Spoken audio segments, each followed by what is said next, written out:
¿Algo que platicarme? ¿Alguien? No, nadie tiene ningún comentario, chicos, chicas. Bueno, Profesora, ¿sí me están buenos oyendo? días. Sí, Hola, buenos Mane. días. Bueno, Se lo escucho bien. gracias, gracias. Dime, Yo nomás Mane. quería decir sobre el examen parcial que tuvimos y que sentí que fue como muy poquito tiempo. Que fue muy poquito tiempo. Sí, mira, te explico. El estándar de tiempo para el tipo de preguntas que les puse, o sea, las preguntas de opción múltiple deben responderlas en principio en 50 segundos, en menos de un minuto. Vamos a ponerle un minuto, ¿sí? Su examen fue de 25 preguntas. Fueron de opción múltiple, hubo 2 o 3 de relación de columnas, que en esas les doy, se supone, el estándar, les repito, es 1 minuto y medio. Para las de opción múltiple, menos de 1 minuto. Y para las de falso verdadero, que también hubo 2 o 3 por ahí, en esas pues tienen medio minuto, ¿sí? Entonces, considerando esas cosas, en principio el estándar de un examen de esta naturaleza, pues debe ser el tiempo para resolver este examen, debe ser alrededor de 25 minutos, ¿sí? Por estos tiempos que les estoy diciendo. Sin embargo, yo les di 12 minutos más que las 25 preguntas, es decir, 36 minutos, me parece. Entonces, aquí nada más yo les quiero recordar, chicos, es un examen, ¿sale? O sea, este ejercicio que hicimos, este primer examen parcial que hicimos, no es para que ustedes saquen sus apuntes y los revisen y contesten las preguntas. Es un examen, ajá. Entonces, como tal, pues en principio la idea es que ustedes estudien antes de resolver su examen. ¿Sí, Mané? Entonces, por eso el tiempo, ¿sí? O sea, y esto está de acuerdo a estándares internacionales para contestar diferentes tipos de preguntas como las que les estoy diciendo.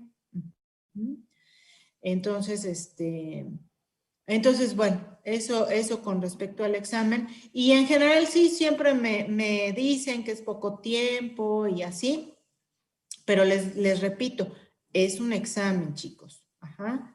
No es para que Y saquen los haremos, apuntes y después contesten. Sí, Mane, dime. y haremos revisión del examen, porque me quedó duda en 2 preguntas nada más. Sí, sí, sí. Si quieres, claro que sí, con todo gusto revisamos tu examen.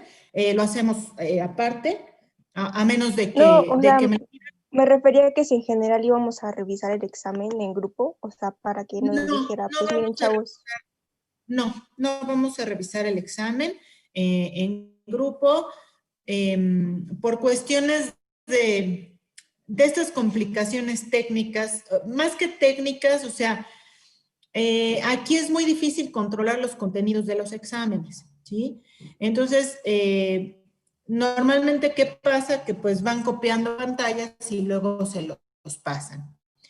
Otra cosa también que tenemos es que cada examen que ustedes hicieron es diferente, ¿sí? Nadie tuvo un examen igual, porque tengo preguntas aleatorias de manera que a cada quien se le abre una pregunta diferente, ¿sí? Entonces, revisar todas las preguntas de todos los exámenes pues nos daría tiempo a lo mejor en 2 sesiones y tampoco la idea es que ustedes tengan todas las preguntas y todas las respuestas porque se van pasando hacia los otros trimestres, ¿sale? Entonces, con todo gusto, quien quiera que revisemos su examen, lo hacemos, ¿sí? Podemos organizar sesiones por Zoom y vamos viendo pregunta por pregunta en cada caso. Entonces, quien así lo desee, por favor, mándeme un mensajito. Mané, si ese es tu deseo, si quieres revisar, que revisemos tu examen, con todo gusto. Si tienen preguntas particulares, o sea, si tienen dudas particulares de alguna pregunta, pues la comentamos y lo vemos en general, que eso sí es muy importante, Mane. Ajá, o sea, que veamos las dudas que pudieron haber quedado de alguna pregunta, me parece muy bien y creo que es un excelente ejercicio que tratemos de resolverlas para todos ustedes, ¿sale? Entonces, no sé, Mane, si me quieras preguntar algo en particular de alguna de las preguntas que aparecieron en tu examen y la resolvemos con todo gusto. Y revisión de examen, pues nos ponemos tú y yo de acuerdo para, si así tú lo quieres, para revisar tu examen.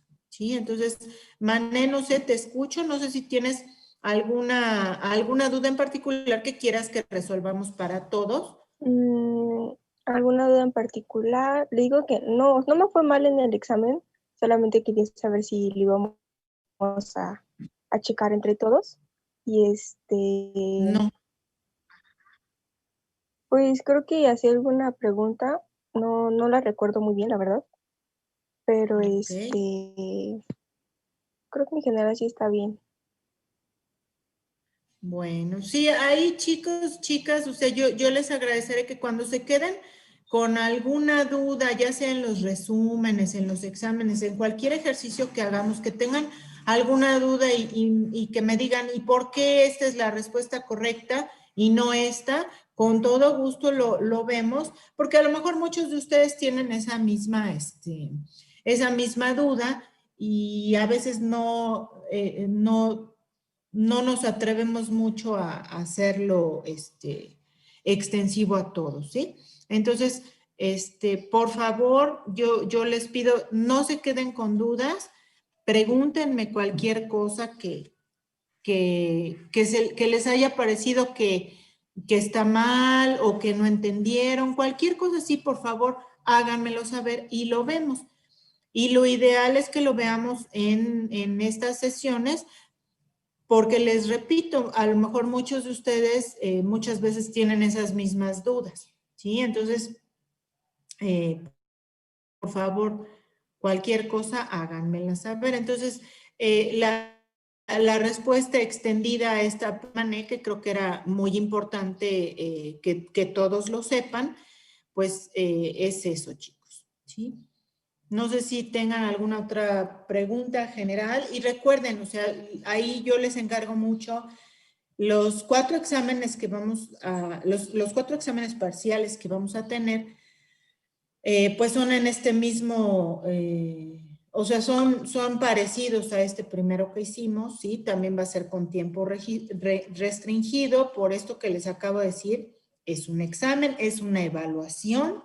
Entonces, la idea es que ustedes, pues, le echen un ojo a sus apuntes y que estoy evaluando que ustedes, pues, vayan avanzando en la información del curso. Entonces, eso es importante. ¿Sí? No sé si alguien tenga algún otro comentario, alguna otra pregunta. Profesora, buenas tardes. Yo tengo una duda respecto a la tarea que nos mandó, que es en equipo.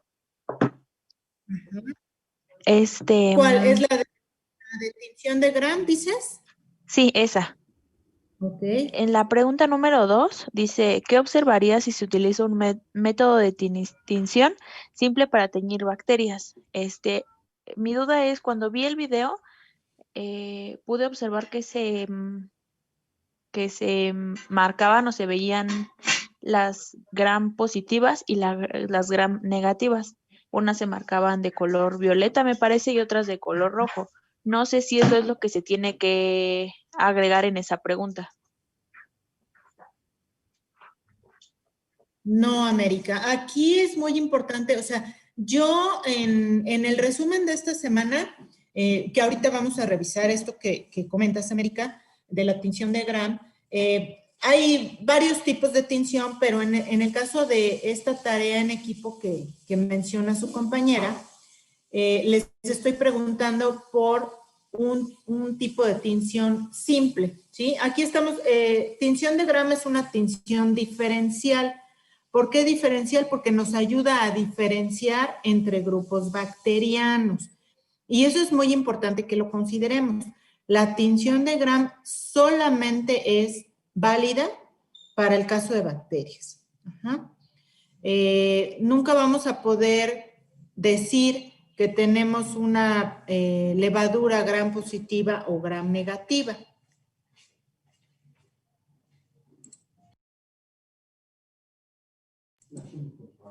No podemos nunca decir eso, ¿sí? Entonces, la tinción de Gram es una tinción exclusivamente para bacterias. Nos va a pintar cualquier microorganismo, pero solamente es válida para bacterias. Entonces, les repito, tinción de Gram es una tinción diferencial. Además de la tinción diferencial, que hay varios tipos de tinción diferencial, ¿por qué se llama así? Porque les repito, nos ayuda a diferenciar entre grupos microbianos y porque usan al menos 2 colorantes diferentes o 2 reactivos diferentes, ¿sí? Tinción de Gram utiliza 4 reactivos diferentes. La tinción simple, ¿qué quiere decir? Solamente se aplica un colorante. Entonces, esa pregunta que comentas, América, pues ustedes tienen que investigar qué es la tinción simple. De hecho, es un trabajo en donde ustedes tienen que hacer una investigación, ¿sí? Las respuestas a las preguntas que yo les puse ahí no necesariamente están en el video. Ustedes tienen que buscar. Y lo pueden buscar en libros de microbiología general, o sea, es algo muy sabido, todo esto de la tinción, entonces lo pueden encontrar en el Brock, en el Prescott, sin ningún problema. Pero ustedes tienen que hacer una investigación para poder responder esas preguntas. De hecho, así lo marca el ejercicio, ¿sí? Entonces, ustedes tienen que averiguarlo, América. Gracias por sus preguntas, chicas. Y no sé si haya alguna otra antes pues les quiero hacer un resumen del tema de esta semana, de las cuestiones más importantes, pero no sé si haya alguna otra duda, inquietudes, comentarios. Bueno, creo que no. ¿Sí me siguen oyendo, chicos? Sí se escucha, Hola, profesora. Sí, profesora, se escucha. Gracias, gracias.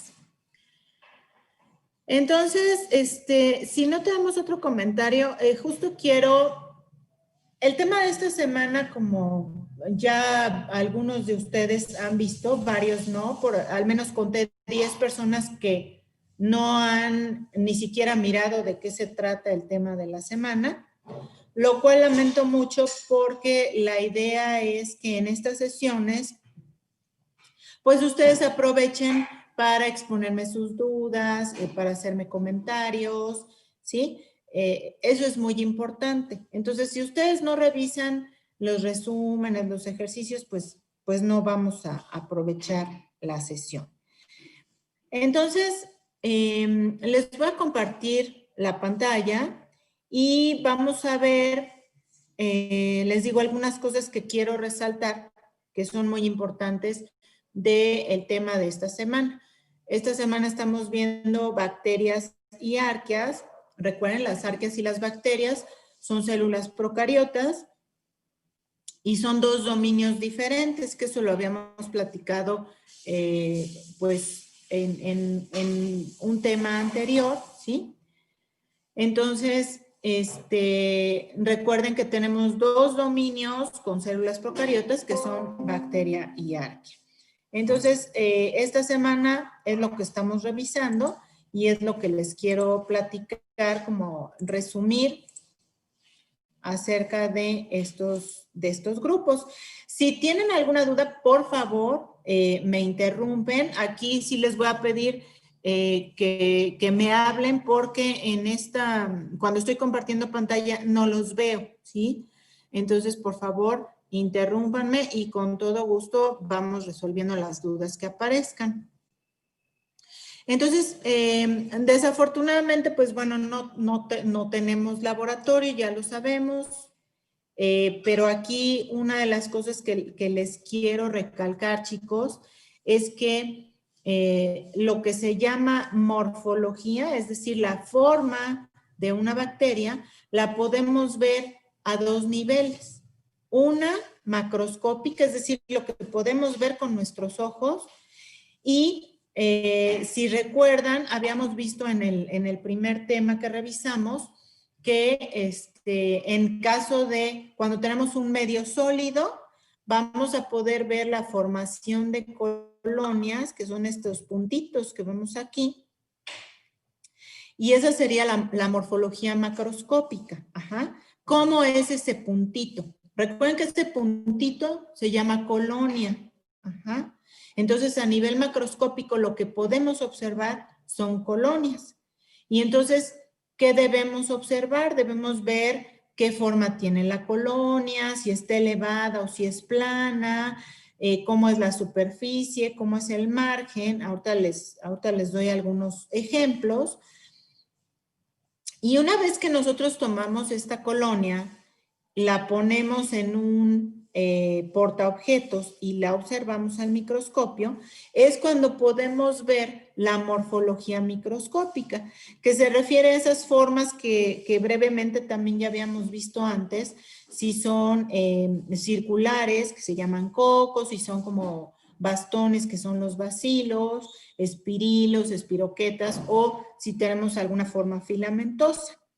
Aquí les pongo un nuevo término, que son bacterias pleomórficas, lo cual quiere decir que la forma microscópica puede ser variable. Es decir, en una etapa de la vida, esa bacteria puede ser un coco y después se transforma en un bacilo, ¿sí? Entonces, eso es algo que quería recalcarles. Esto ustedes también ya lo vieron, son las formas que podemos encontrar en general en la morfología macroscópica de las bacterias, ¿sí? Es decir, en las colonias. De estas maneras pueden ser las colonias. Y aquí les quiero presentar algunos ejemplos de cómo podemos ver colonias recuerden, las colonias solamente las vamos a ver sobre un medio de cultivo sólido, es decir, un medio de cultivo con agar. Entonces, vean, aquí tenemos esta colonia que es muy opaca, no es translúcida, no deja pasar la luz, son colonias grandes y no son colonias muy redondas. Ajá. Podríamos decir que son colonias irregulares. Después aquí tenemos otro ejemplo y vean, son colonias mucho más pequeñitas, son redondas, ¿sí? Este es otro microorganismo que es Staphylococcus aureus. Entonces podríamos decir que son puntiformes y que son redondas. Acá tenemos unas, vean, y son mucho más translúcidas que las dos anteriores, es decir, nos deja pasar la luz a través de la colonia. Acá tenemos otro tipo de colonias de Escherichia coli, que seguramente muchos de ustedes han oído hablar de esta bacteria, que es una de las bacterias pues, más estudiadas. Después aquí tenemos Escherichia coli, pero creciendo en un tipo de medio de cultivo, de un medio de cultivo diferencial, que la podemos ver con este color como verdoso, que alcanzan a ver, ¿sí? Estas rayitas que ustedes ven en las cajas es un método que normalmente hacemos en el laboratorio que se llaman estrías cruzadas y nos sirve para separar células y de esa manera poder obtener colonias aisladas. Ajá. Ese es un método muy importante.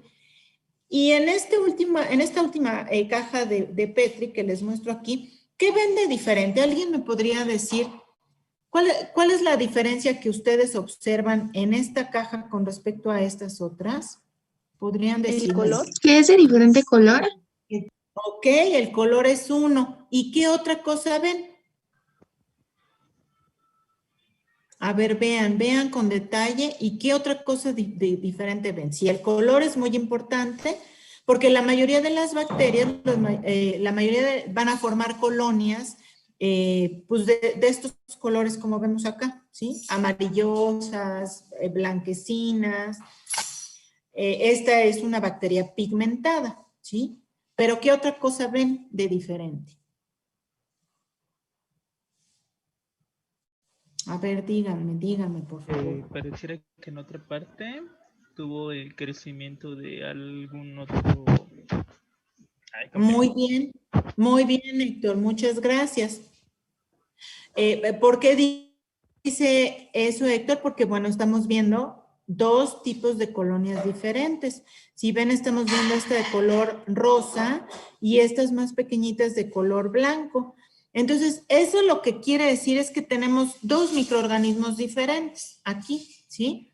Entonces, siempre cuando hacemos este tipo de cultivos es muy importante que observemos todas estas características, porque de esa manera nos podemos dar cuenta si nuestro cultivo está puro o no, ¿sí? Y en este caso, pues no tenemos un cultivo puro. Sin embargo, podemos volver a sembrar cada uno de estos microorganismos, cada una de estas colonias, en una nueva caja de Petri, volver a hacer estas estrías y entonces ahora sí, ya en principio vamos a ver nuestro cultivo puro. Entonces, más o menos, esto es lo que hacía Robert Koch, veíamos en la parte de historia, para ir aislando microorganismos, ¿sí? Cuando salían microorganismos mezclados, la gran ventaja que nos dan los medios sólidos es que podemos distinguir si hay uno o más microorganismos y podemos aislarlos. Entonces, eso es muy importante. No sé si hasta aquí alguien tenga alguna pregunta o algún comentario, chicos, chicas. Y si no lo tienen, voy a compartirles nuevamente otras diapositivas relacionadas con el tema de esta semana. Por favor, si no quieren preguntar, o sea, yo les voy a agradecer mucho si me hablan. Para mí es mucho mejor saber si ustedes poder interactuar un poquito con algunos de ustedes, pero si de plano no se animan, pues pónganlo en el chat, ¿sale? Eso es muy importante. Entonces, les vuelvo a compartir que esto es parte también de la información que estamos viendo esta semana, que es la estructura celular de las células procariotas, ¿sí? Y les digo, nos estamos enfocando hacia los dos dominios procariotas, que son arquea y bacteria. Entonces, recuerden que una célula procariota, pues, es mucho más sencilla que las células eucariotas. No tenemos organelos delimitados por membranas, en ningún caso, ¿sí? A diferencia de las células eucariotas. El material genético se encuentra en algo que se conoce como un nucleoide, pero está libre en el citoplasma, no está rodeado por una membrana. Normalmente es una única molécula de ADN circular. Tenemos el citoplasma, tenemos ribosomas, tenemos unas estructuras que se llaman inclusiones, que son material de reserva. Tenemos flagelos. Y en todos los casos, chicos, recuerden que ninguna célula puede existir si no tiene membrana celular. Recuerden, por favor, que membrana celular y pared celular no son sinónimos, ¿sí? Y que puede existir, que una célula puede existir sin pared celular, pero no puede existir sin membrana celular. Entonces, la membrana celular es una estructura, pues, vital, ¿sí? Para cualquier célula.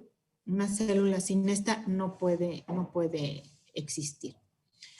Entonces, en esta diapositiva que vemos aquí, pues vemos las estructuras superficiales, todo lo que está afuera de la membrana celular, que son estructuras sin las cuales una célula perfectamente puede vivir, y las estructuras intracelulares, ¿sí? Que son vitales, la membrana, el citoplasma, el material genético, los ribosomas, Y las endosporas y las inclusiones no son estructuras indispensables para que una célula pueda ser célula, ¿sí? Entonces, les quiero hablar justo de la pared celular porque tiene que ver con esto que me preguntaba América hace un ratito, con la tinción de Gram, ¿sí? Entonces, recuerden que la pared celular es una estructura que rodea a la membrana celular. Y recuerden que no son sinónimo membrana y pared, por favor.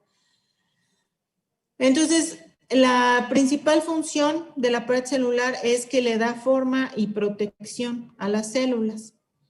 Evita la ruptura por lisis osmótica, que tiene que ver con diferencia de sales, ¿sí? Bueno, de la presión osmótica en el medio, y entonces evita cuando las células se hinchan que se rompan.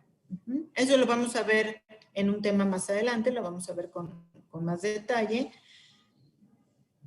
Y entonces la composición química de la pared celular es un criterio muy importante para la identificación de bacterias, ¿sí? Aquí, ojo, no arqueas, solo bacterias a través de la tinción de Gram. Ajá.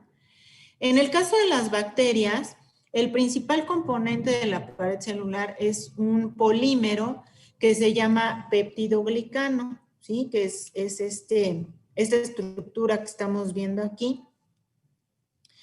Está compuesto por N-acetilglucosamina y ácido N-acetilmurámico, ¿sí? En cadenas repetidas, y tiene otra cadena de péptidos, de aminoácidos, ¿sí? Que se repite. Ajá. Entonces, esa es la estructura básica del peptidoglicano. Y ojo, es peptidoglicano, no glucano. Ajá.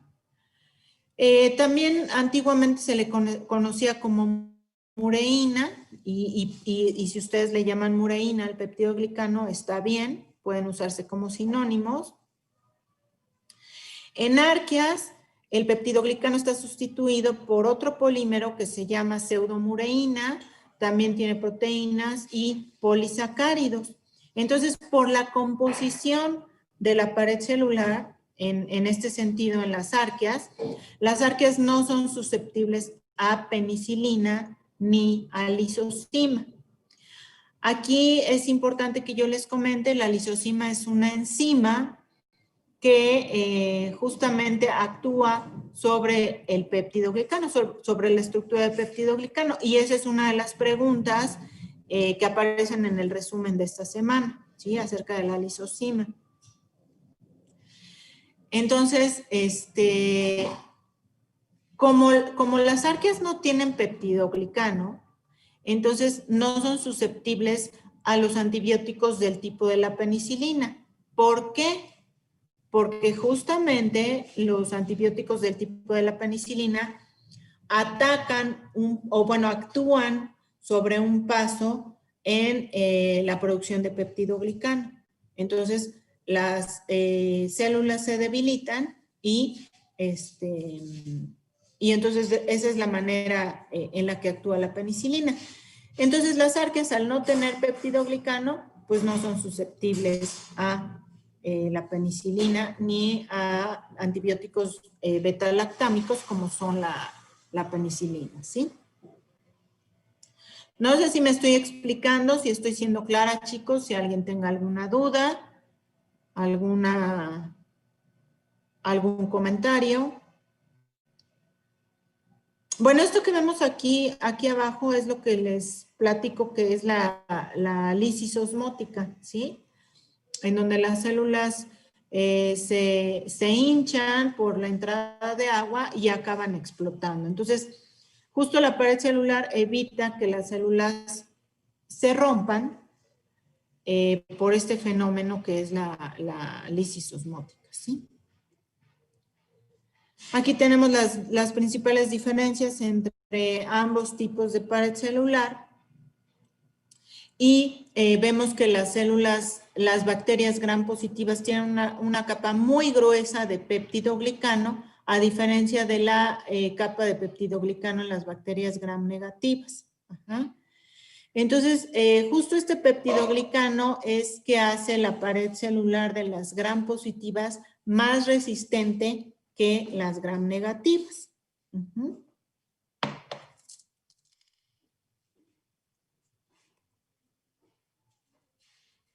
Y entonces, lo que les pongo aquí es la descripción justo de la reacción de Gram, que es una de las cosas que les quería platicar hoy, ¿sí?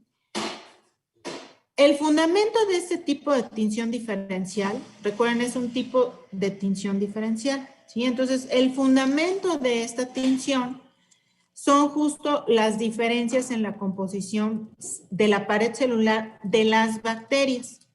Y esas diferencias en la composición tienen que ver con el contenido de peptidoglicano principalmente. Entonces, fíjense, aquí una de las diferencias importantísimas, ¿sí?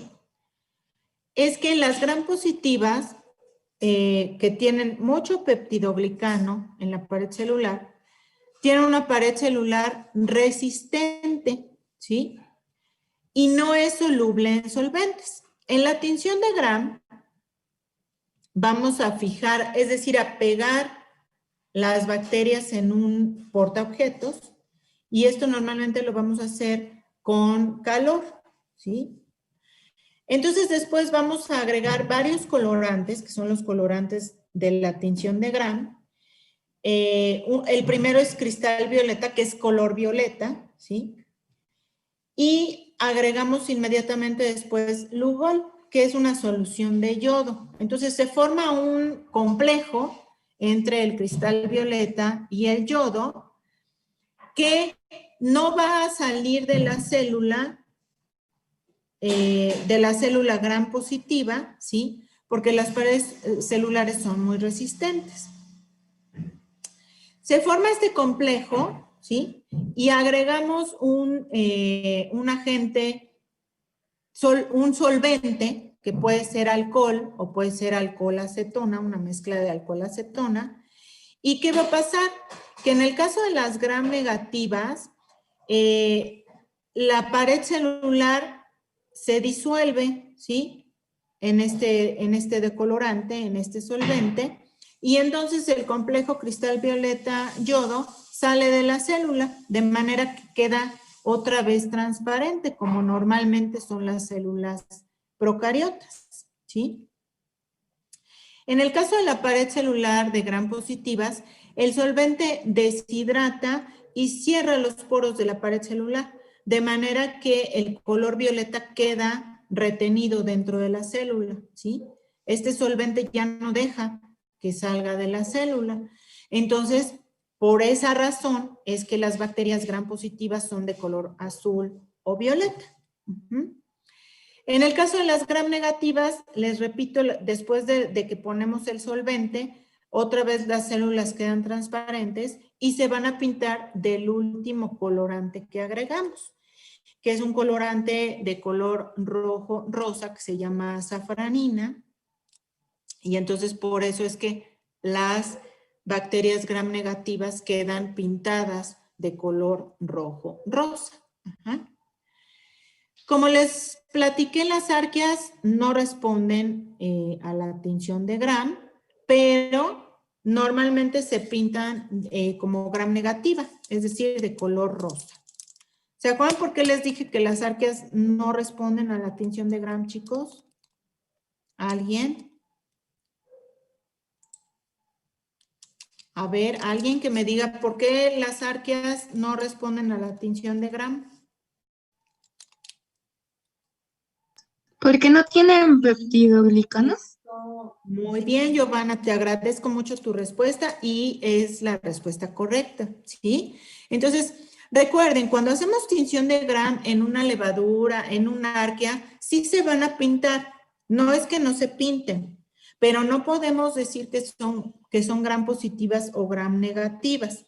¿Por qué? Porque es exclusivo este tipo de tinción para bacterias porque son las únicas que tienen peptidoglicano, ¿sí? Muchas gracias, Giovanna. Te agradezco muchísimo tu respuesta. Entonces, no sé si hasta aquí tengan algún comentario o alguna duda con respecto a esto que les acabo de platicar, chicos, chicas. Bueno, entonces, sí, Manuel, dime.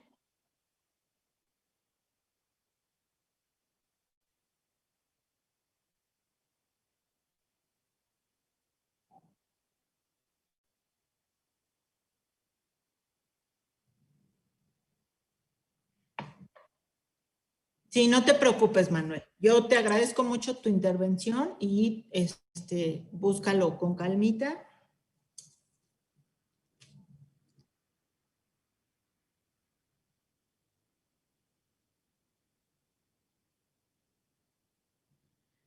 Miren, cada tipo de tinción, o sea, vamos a encontrar un gran número de tipos de tinción, ¿sí? Diferentes tipos de tinción.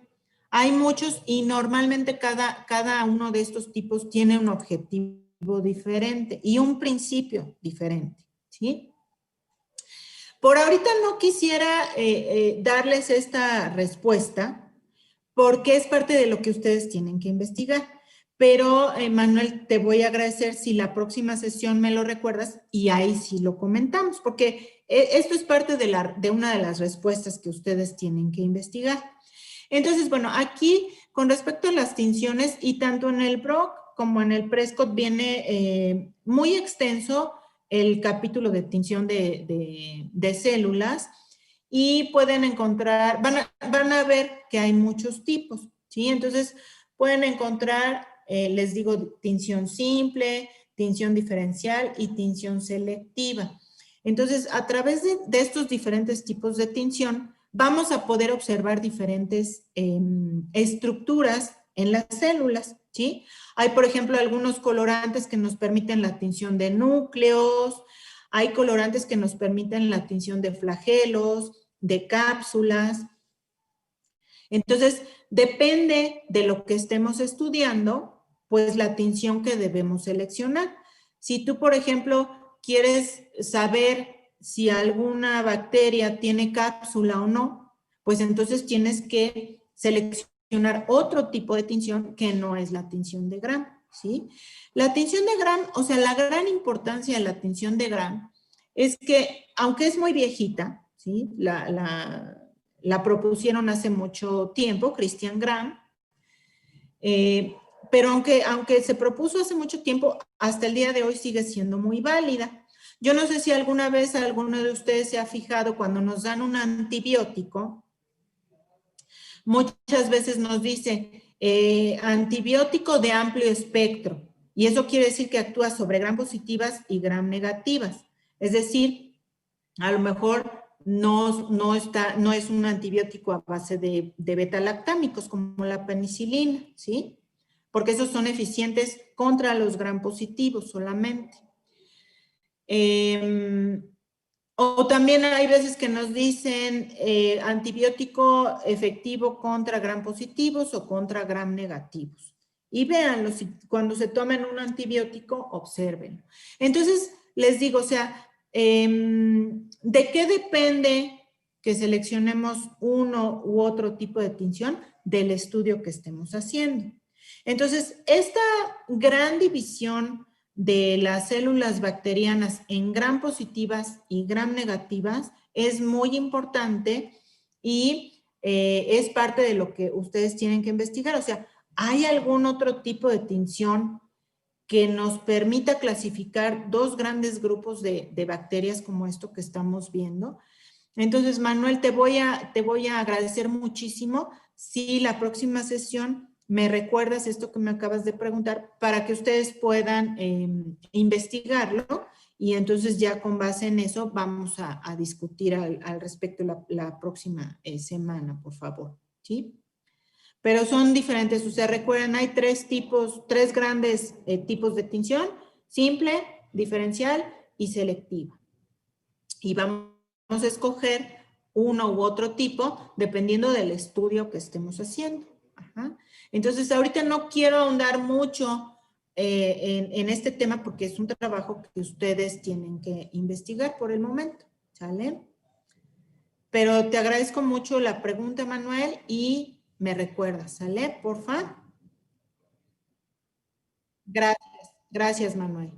No sé si hasta aquí alguien más tenga alguna otra pregunta o algún otro comentario. Bueno, entonces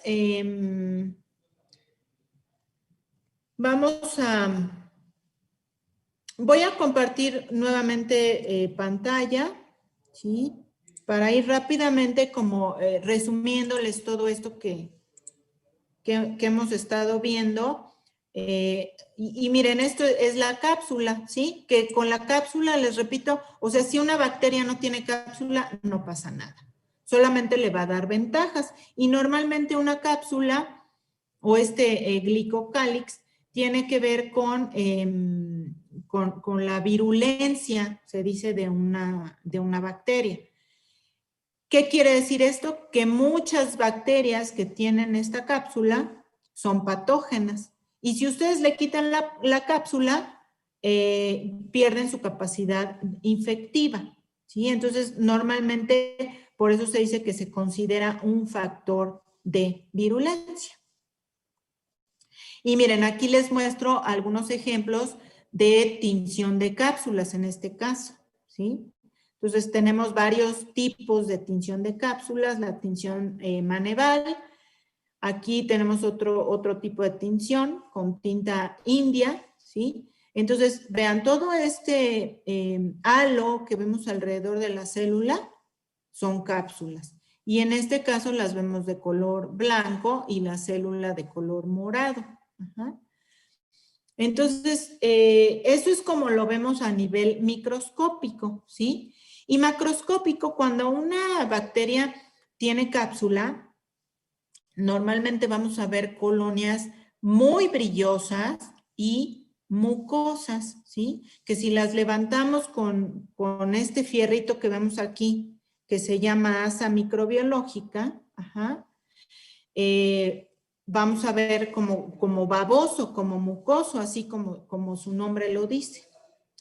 Entonces, estos serían ejemplos de tinción de cápsulas, que es un tipo de tinción selectiva en este caso. ¿Por qué selectiva?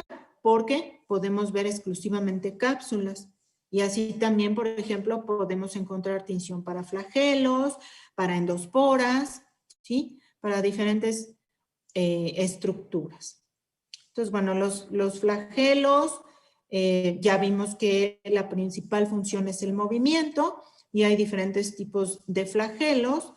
Y en esta diapositiva que les pongo aquí, es para que vean un ejemplo de cómo ustedes podrían saber si una bacteria es móvil o no es móvil.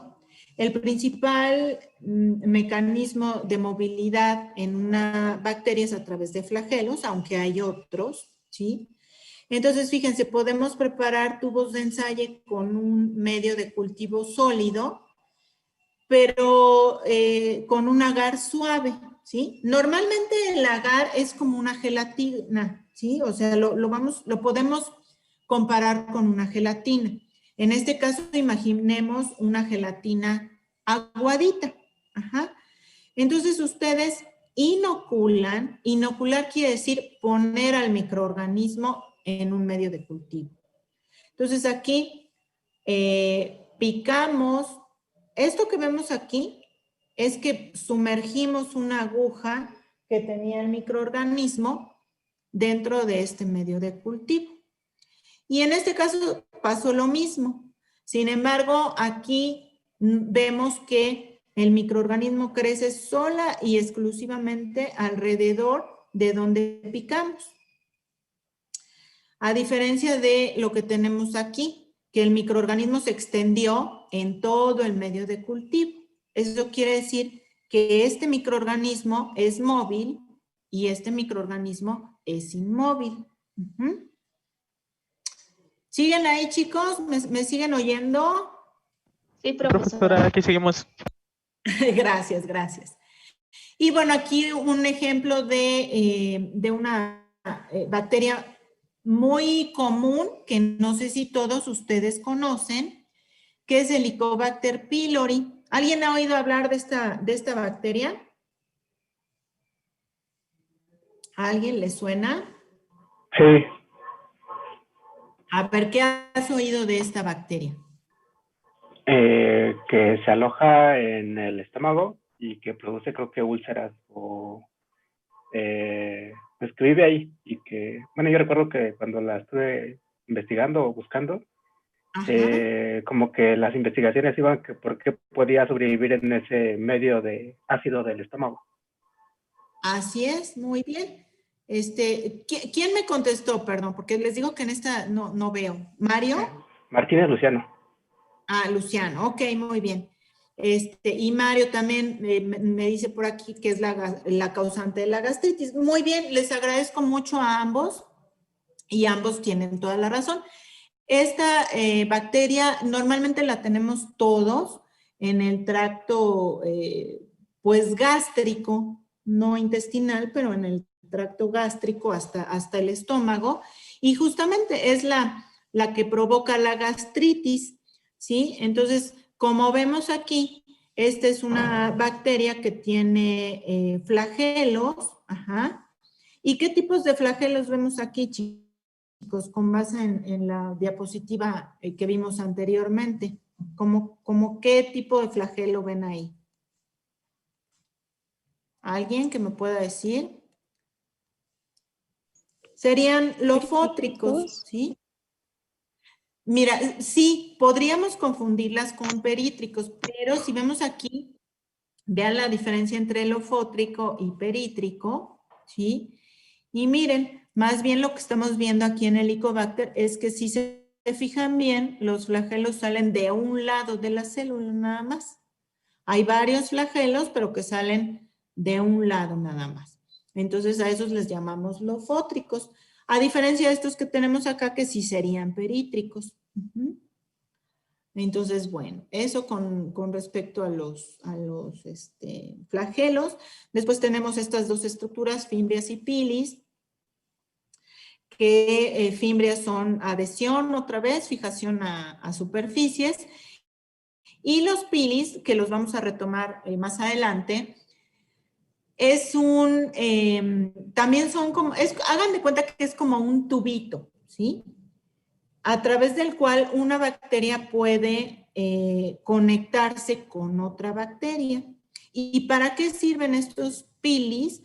Principalmente intervienen en un tipo de reproducción que se llama reproducción parasexual, que se llama conjugación. Ajá.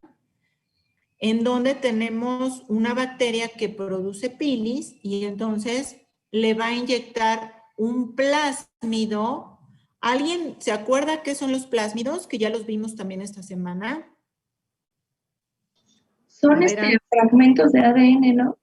Ajá, muy bien, muchas gracias. Entonces, justo esos plásmidos pueden ser transferidos de una bacteria a otra, ¿sí? Esos fragmentitos de ADN que se llaman plásmidos pueden ser transferidos a través de estas estructuras llamadas pilis en un mecanismo de reproducción parasexual, ¿sí? Conocida como conjugación, que también lo revisamos en el resumen de esta semana. Entonces, eso sería lo más relevante en el caso de esta estructura. Y otra de las estructuras que quería revisar con ustedes son las membranas, ¿sí? Acuérdense, y otra vez, y esto se los voy a decir hasta el cansancio, chicos, chicas, recuerden que no son sinónimos membrana y pared celular, ¿sí? A ver, permítanme un segundito, por favor. Ahorita regreso a compartirles pantalla. Permítanme un...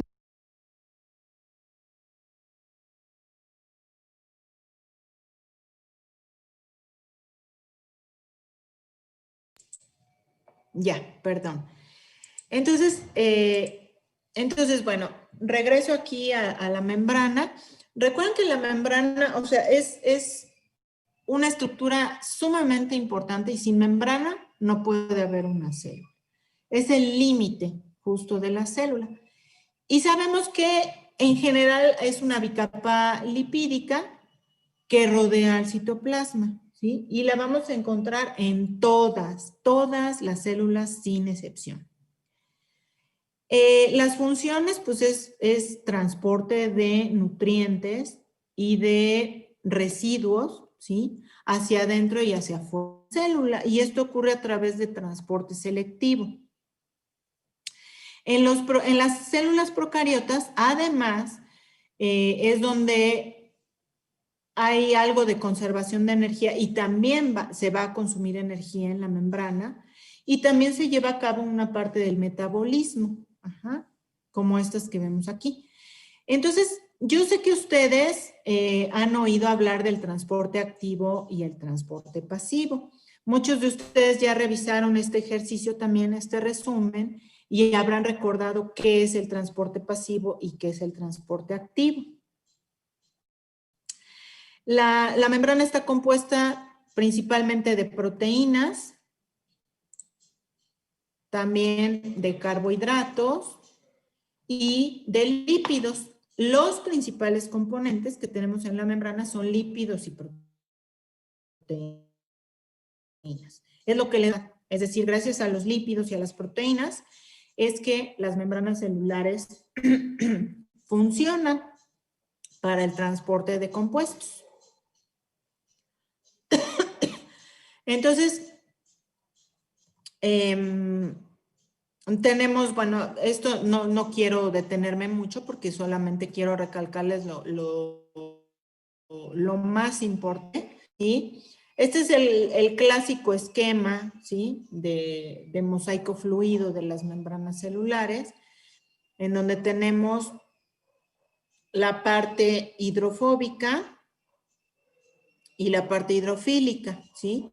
Y gracias a esos cambios en la polaridad de los componentes, es que pues podemos decir que los componentes de membrana son anfipáticos, ¿sí? Tenemos una región hidrofílica y una región hidrofóbica. Y gracias a eso es que pueden o no pasar algunas sustancias, ¿sí?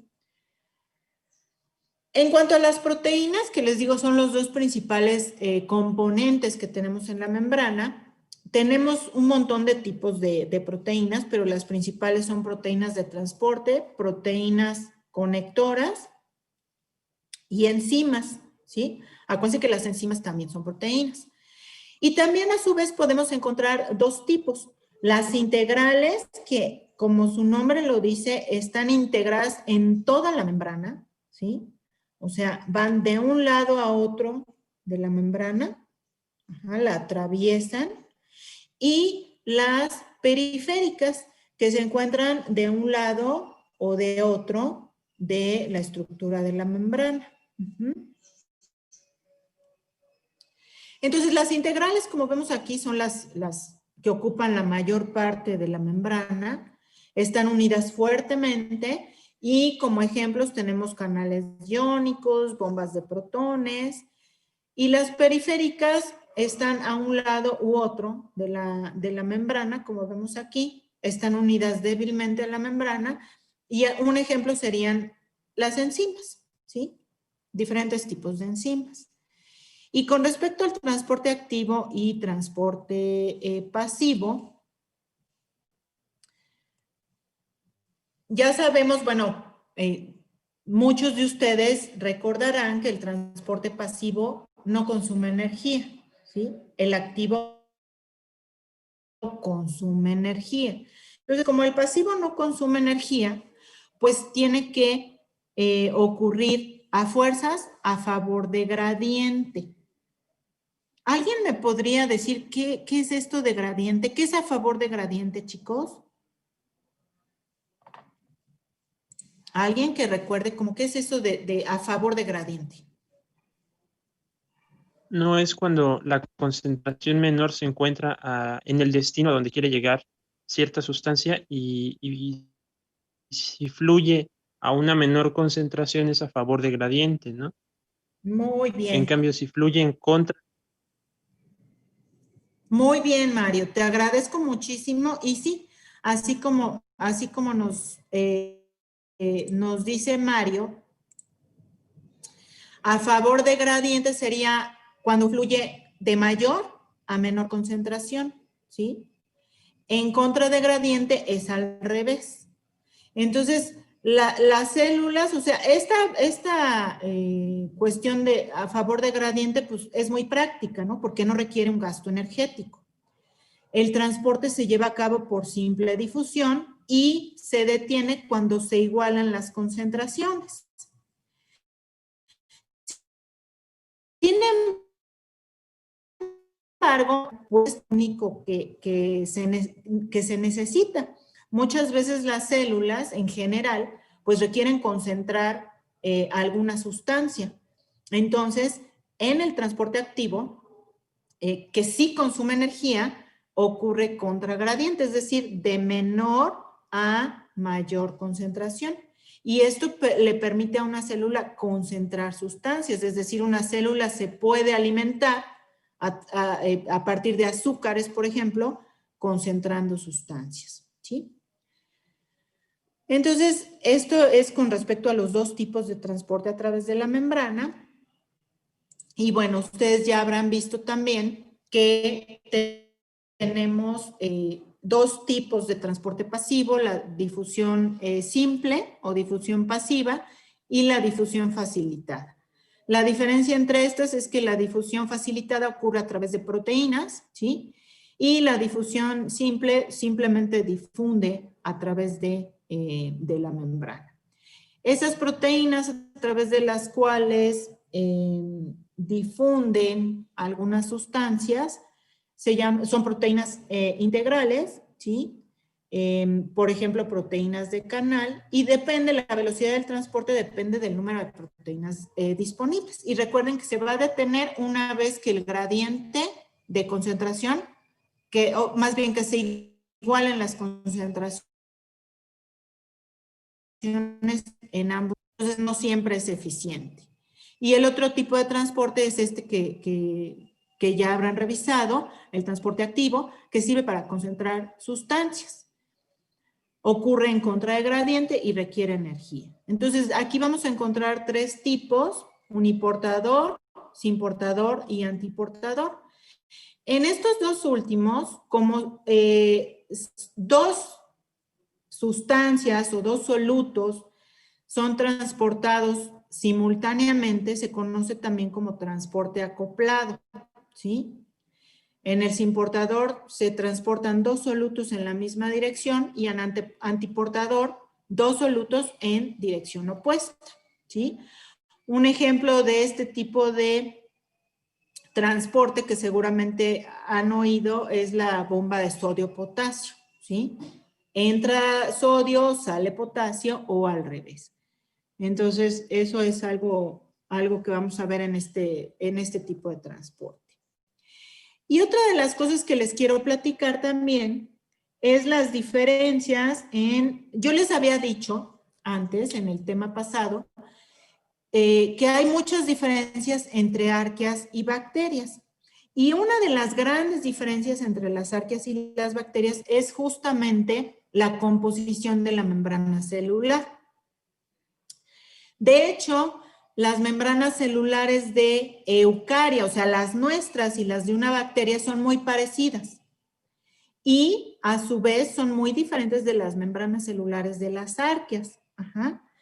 Entonces, aquí les pongo las principales diferencias.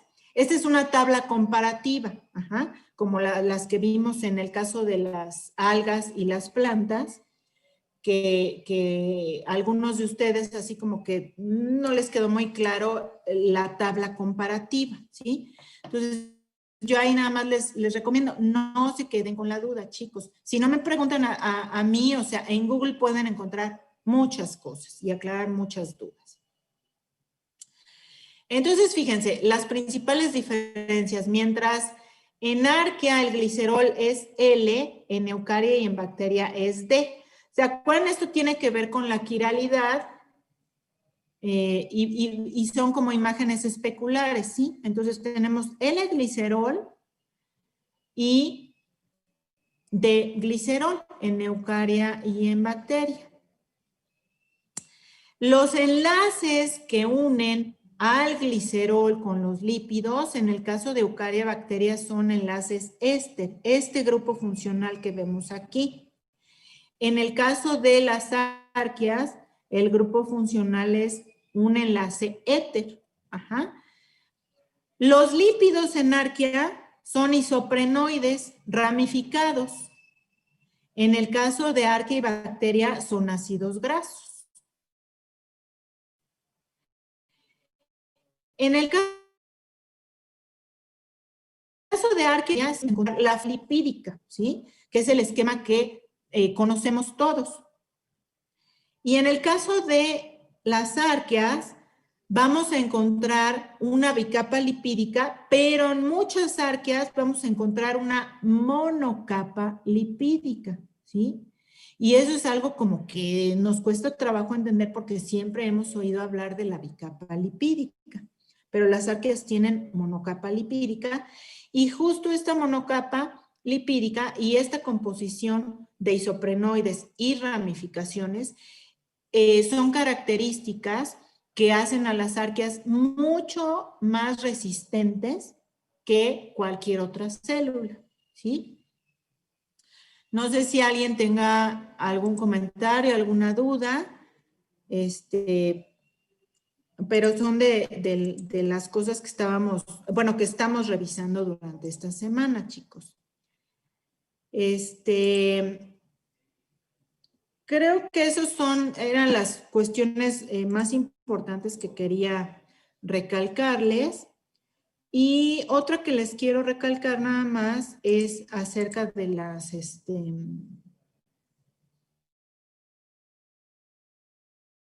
¿alguien tiene alguna duda o comentario hasta aquí, chicos, chicas? Profesora, ninguno. Gracias, Héctor, te agradezco. Te agradezco que me contestes. Porque es que luego no se me dice aquí, de repente me sale un mensajito que mi internet es inestable y ya no sé si me están oyendo o no. Entonces, te agradezco mucho, Héctor. Entonces, miren, lo otro, y ya es lo último que les quiero, gracias América, que les quiero comentar, les digo, acerca de las endosporas, ¿sí? Que ese tema luego también como que les causa muchas dudas, entonces quiero aclarárselos. Entonces, las endosporas son estructuras que para nada son indispensables para el funcionamiento de una célula. Y acuérdense que son estructuras, chicos. Las endosporas no son células, es una estructura, ¿sí? Y decimos que son estructuras latentes. ¿Cómo a qué les suena eso de estructura latente? ¿Alguien que me pueda decir, por favor? A ver, Que viene, ¿verdad? A ver, Mario, perdón, no te escuché. Que viene y va, o sea que a veces sí se forma la estructura y a veces no. No.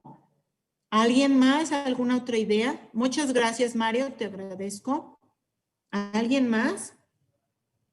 Y fíjense, esto es muy importante, esta pregunta que les hago, porque a lo mejor es algo que no queda claro, como que no tienen muy claro qué quiere decir eso de latente.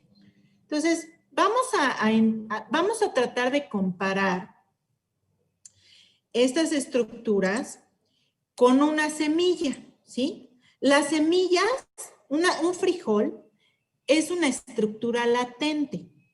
Hagan de cuenta que como que está dormida, ¿sí? Entonces, igual pasa con las endosporas. Son estructuras latentes. Están vivas, pero no están activas. Estas estructuras, las endosporas, las producen algunas bacterias gram positivas. Bacillus y Clostridium son los principales géneros que producen endosporas y tenemos otro género que son las Sporosarsina, ¿sí? ¿Y cuándo se forman? Bajo condiciones adversas. Se han encontrado endosporas activas después de 5,000 años, ¿sí? Entonces, para que ustedes se den una idea, o sea, hace 5,000 años una bacteria produjo una endospora y hoy en día se encontró que esa endospora todavía seguía activa. Ajá. La función de estas estructuras es supervivencia y son muy resistentes a condiciones extremas. Con base en la resistencia a la temperatura o termorresistencia de estas estructuras es que se han desarrollado métodos de esterilización, ¿sí? Por ejemplo, es esterilización por vapor, como una olla express, ¿sí? Y de acuerdo a su posición, vamos a clasificarlas en centrales, como esta que vemos aquí, que están al centro, ¿sí? Subterminales o terminales. Las subterminales, digamos que quedan en medio entre el centro y el polo de la bacteria. Entonces, estas estructuras, bueno, aquí podemos ver algunas imágenes, ¿sí? Este es un tipo de tinción especial para endosporas, en donde la célula activa se ve de color rojo y la endospora se ve de color verde. Ajá, tenemos varios tipos de tinción. Esta es tinción simple con azul de metileno. Pero bueno, lo que me importa que veamos, esta es la estructura de una endospora, ¿sí? Y ¿cuál es una de las cuestiones muy importantes de las endosporas? Que su metabolismo es muy bajo. Entonces recuerden, vamos a imaginarnos una semilla. Un componente muy importante en las endosporas es esta molécula que vemos aquí, que es el ácido dipicolínico, que se combina con calcio, y entonces eso ayuda a estabilizar y proteger el ADN que está dentro de este protoplasto deshidratado, que es el centro de la endospora, ¿sí?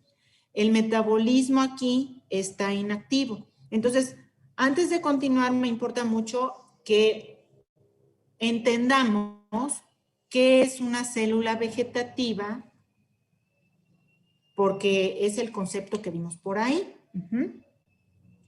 Entonces, el proceso de formación de una endospora se conoce como esporulación o esporogénesis. En algunos microorganismos puede durar, inicia este proceso después de 8 horas en que la célula se estresa, ¿sí? ¿Qué es lo que pasa? Que el crecimiento se detiene porque hay condiciones adversas. ¿Alguien de ustedes podría, por favor, decirme cómo, imagínense que tienen a Bacillus subtilis creciendo en una caja de Petri, ¿sí? Y entonces va a empezar a esporular cuando tiene condiciones adversas. ¿Alguien me podría decir qué piensan que podría ser una condición adversa para una bacteria creciendo en una caja de Petri? A ver, alguien, chicos, anímense, por favor, aunque sea por chat. La caja de Petri no estuviera bien sellada o que la temperatura de crecimiento fuera menor o mayor a la necesaria. Ajá, sí, muy bien. Muchas gracias, Héctor, te agradezco mucho. Eso es una condición de estrés. A lo mejor se nos pasó un poco la temperatura de incubación y entonces eso estresa a la bacteria porque puede haber deshidratación del medio, ¿sí? Entonces sí, efectivamente, eso puede ser una condición de estrés. ¿Alguna otra que se les ocurra, chicos?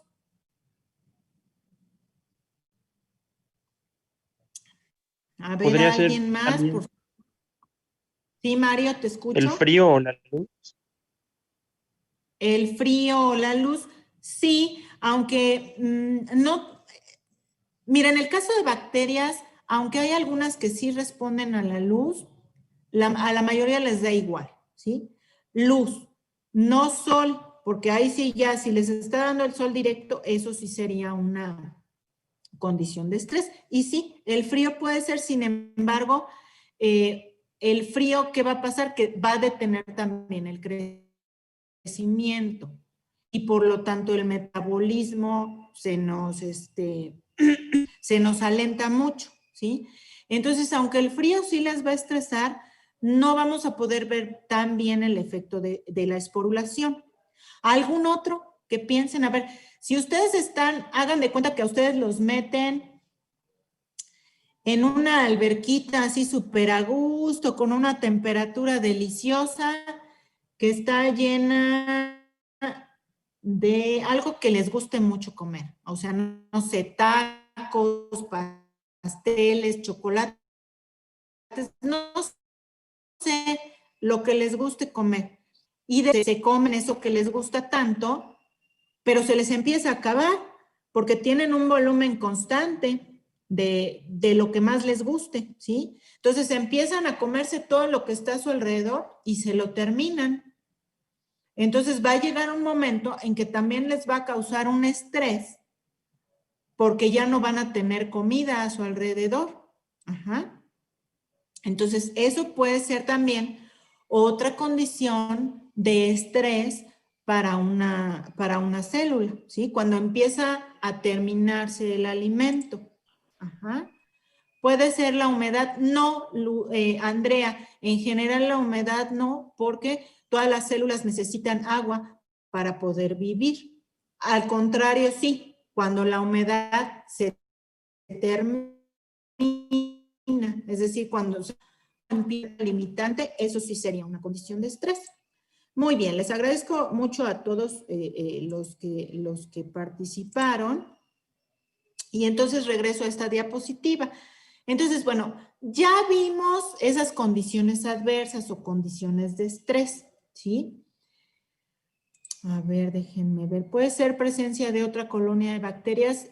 Sí, puede ser porque empieza la otra colonia, a lo mejor de otro microorganismo, empieza a producir alguna sustancia, como un antibiótico o como etanol, que empieza a estresar o ser adverso para la otra bacteria. Sí, sí, Luciano, también puede ser.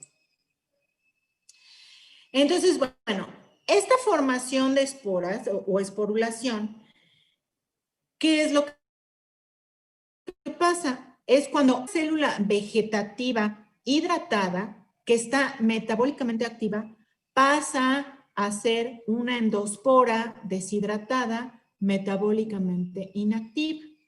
Y aquí les quiero recalcar este término que a lo mejor muchos de ustedes no saben a qué se refiere, ¿sí? Célula vegetativa. La célula vegetativa es una célula metabólicamente activa. Eso quiere decir célula vegetativa, o sea, una célula en donde se está llevando a cabo el metabolismo. Obviamente tiene que tener agua, el agua necesaria. Ya vimos, habrán visto ya varios de ustedes que el citoplasma debe contener más o menos entre 80 y 90% de agua, ¿sí? Entonces el agua es uno de los componentes importantísimos en cualquier célula. Entonces una célula vegetativa es una célula metabólicamente activa. Y ojo, no confundir una célula vegetativa con una célula vegetal, ¿sí? Son cosas diferentes. Entonces eso, tómenlo muy en cuenta. Si tienen apuntes, anótenlo, chicos. Y la endospora es una estructura deshidratada y metabólicamente inactiva o prácticamente metabólicamente inactiva. Entonces, este proceso de esporulación ocurre en varias etapas, que aquí les resumo en solamente 5, pero incluye varias etapas, y implica entonces el paso de una célula vegetativa, metabólicamente activa, a esta estructura que es la endospora, ¿sí? ¿Qué pasa al final? O sea, la endospora, como en las imágenes que veíamos aquí atrás, déjenme ponérselas. En estas imágenes todavía vemos células que tienen la endospora dentro, ¿sí? Pero ¿qué va a pasar al cabo de unas horas?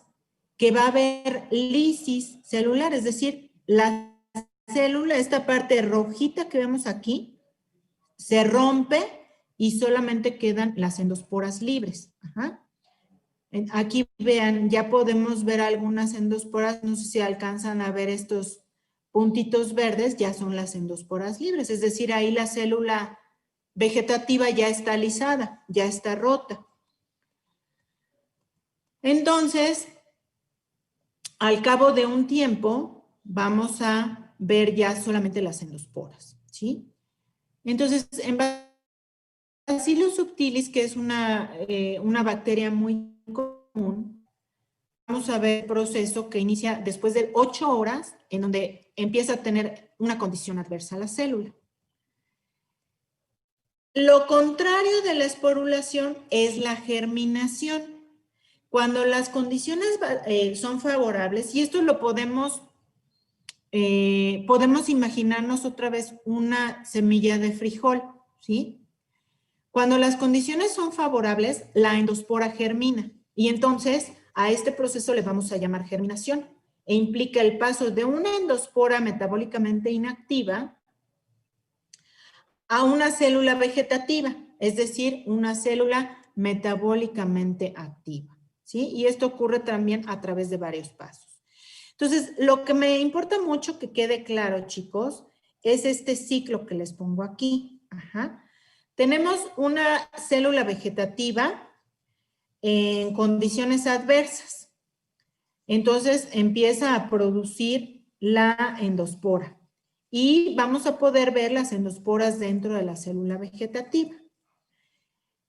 Cuando la célula acaba de esporular y se liberan las endosporas, ¿sí? Quedan libres, y una vez que esta endospora tiene condiciones favorables, nuevamente va a germinar y dar origen a una nueva célula. Y este es el ciclo. Ajá. A partir de una endospora se forma una célula, a partir de una célula se forma una endospora, ¿sí? Y este ciclo se puede repetir en los géneros que les mencioné, Bacillus y Clostridium principalmente. Ajá. Entonces, esto era lo que me importaba mucho platicarles en este tema de las endosporas. Entonces, bueno, no sé si tienen algún comentario, duda con lo que les acabo de platicar, que es lo que estamos viendo justamente durante esta semana. ¿No tienen dudas, chicos? Bueno, entonces, o sea, sé que varios de ustedes no han revisado aún el resumen ni las actividades de la semana. Por eso es que nuevamente les quiero recomendar que procuren llegar al día que hacemos esta sesión, pues con el resumen al menos ya hecho, para que puedan ir pues sacando sus dudas, que me puedan decir, no, pues yo no entendí esto, a ver, explícamelo, y así, ¿sale? Pero eso depende de ustedes. Entonces, no sé si tengan algún comentario, chicos, es la 1:25.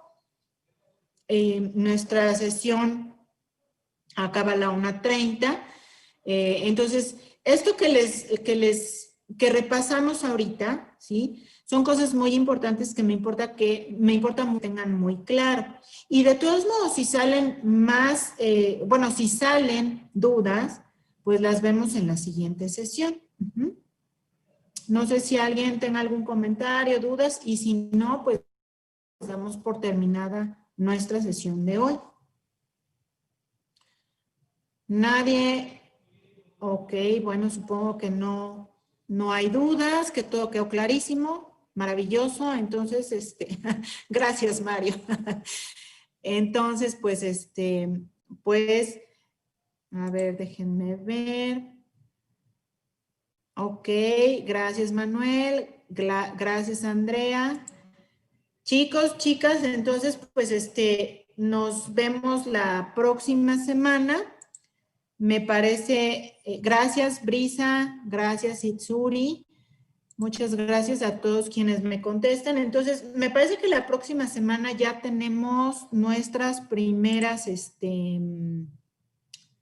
exposiciones, ¿sí? Entonces, nada más vamos a estar atentos con eso, pero bueno, si no hay nada más, les agradezco mucho su atención, chicos. Cuídense mucho, que estén muy bien y seguimos en contacto. Bye, nos vemos. Hasta luego.